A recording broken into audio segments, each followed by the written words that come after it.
Or choose between avocado toast and ricotta toast again. Just combine them both with a little bit of spicy honey. In a large bowl, combine half an avocado and half a cup of ricotta cheese. You can use a fork or a metal whisk. Just mash it all together and then whip it. Season it with some salt and pepper and a tablespoon of olive oil. For the hot honey, it's super easy. Just combine a quarter cup of honey and 2 tablespoons of your favorite hot sauce. Season it with some pepper and there you go. Cut a few slices of thick cut Italian bread and toast it. When the bread is lightly toasted, place it on a flat surface and spread some of the avocado ricotta mixture on top. Then drizzle on some hot honey. For some added heat, color contrast, and some smokiness, I'm adding some smoked paprika. Add some coarse salt and there you go.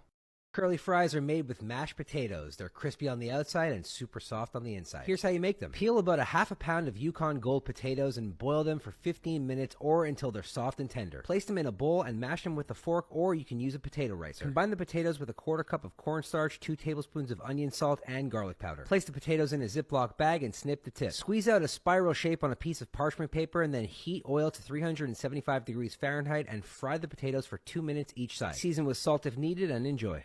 Fried or air fried mac and cheese lava cake. Melt a quarter cup of butter in a saucepan or pot and then add a quarter cup of flour. Whisk in 2 cups of milk and then add a tablespoon of garlic powder and onion powder. Add a teaspoon of salt and then whisk in 2 cups of sharp cheddar cheese. When the cheese has melted, mix in 2 cups of cooked macaroni noodles. Add about a cup of the macaroni to a ramekin and then place a quarter cup of Velveeta cheese in the center. In a bowl, whisk together a quarter cup of hot sauce with 5 eggs and a quarter cup of water. Release the macaroni cake from the ramekin and coat it in some all-purpose flour. Add it to the bowl of egg wash, coat it completely, and then add it to a bowl of breadcrumbs. Repeat this step for a double dredge. Fry it for 5 minutes at 375 degrees or air fry it at 400 for 15, rotating halfway through.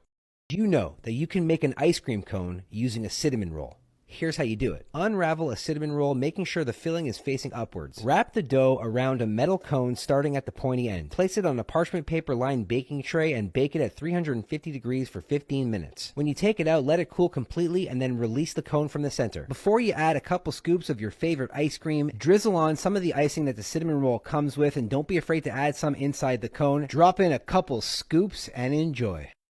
Pepperoni pizza made inside of a cone, because cones are not just for ice cream. Start off by cutting a strip of your favorite pizza dough, then wrap it around a metal cone. Place it open cone side down and bake at 400 degrees for 15 minutes. In the meantime, make the pepperoni pizza filling by combining 2 cups of mozzarella cheese, a cup of pizza sauce, half a cup of chopped pepperoni, and a tablespoon of oregano. Release the metal cone and stuff it with the pepperoni pizza mixture. Use some foil over a loaf pan to keep them right side up and bake them again for 5 more minutes. Don't burn your mouth and enjoy.